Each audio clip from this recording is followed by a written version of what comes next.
Court. Here's reporter Janke Tolmay. Just give us the background, Janke. Good afternoon to you. Why did she go to the Constitutional Court?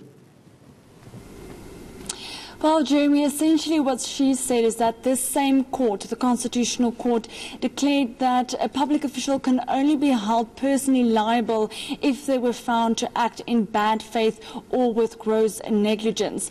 Now, what the Public Protector's legal team is saying to the court today is the fact that the High Court did not find that she acted in bad faith, even though she was mistaken or she misdirected herself in law when it came to her remedial action. But nothing supported the order that it was in bad faith or that she was acting in a mischievous way in order to warrant this personal costs. She's also saying that if this personal cost order is upheld, she will not only be ordered to pay about 15% of that costs, but she believes this will also interfere with the independence of her office, saying that this could be basically held above her head in the future. Anyone with money and power can then drag this matter and basically threaten her with a personal costs order if she does go ahead with a certain remedial action. Now, the Reserve Bank is saying that they believe that she did not uphold the standards of her office, and they do believe that she acted in bad faith, even though the High Court did not use those exact words.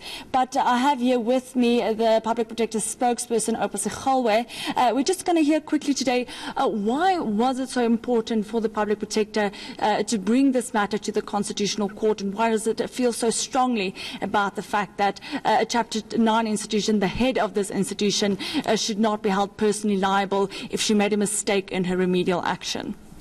Well, we have always made the point that the Public Protector is essentially an adjudicator who resolves disputes between parties and must listen to both sides of the story before arriving at a decision. And in arriving at that decision, she ought to, be acting without fear, favor, or prejudice. And our view is that the judgment of the lower court in this case presents a predicament for the Public Protector, in that she will be in a situation whereby she has fear that if the outcome of her decisions go in a particular way, there will be this prospect of an adverse personal cost order, which is not desirable for any institution like the Public Protector, which must discharge its duties independently, impartially, without fear, favor, or prejudice.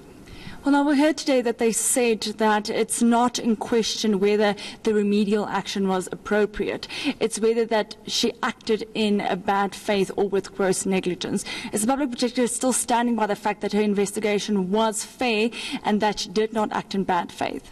Yes, our counsel made a very strong argument in that regard to, demonstrate to the court in the clearest of terms that the Public Protector acted in good faith all along, and we are confident that the court will come to, a decision that is in the interest of the Public Protector as an institution, taking into account that, the judgment by the lower court, sets a precedent for not only the current Public Protector, but future incumbent Public Protectors as well. And then just quickly, apart from the costs order, there was also an application for cross-appeal by the Reserve Bank, and they're asking that if they do get direct access to the Constitutional Court, or if they do get leave to appeal, they also wanted a declaratory order that she abused her office in doing this investigation. What do you make about this application?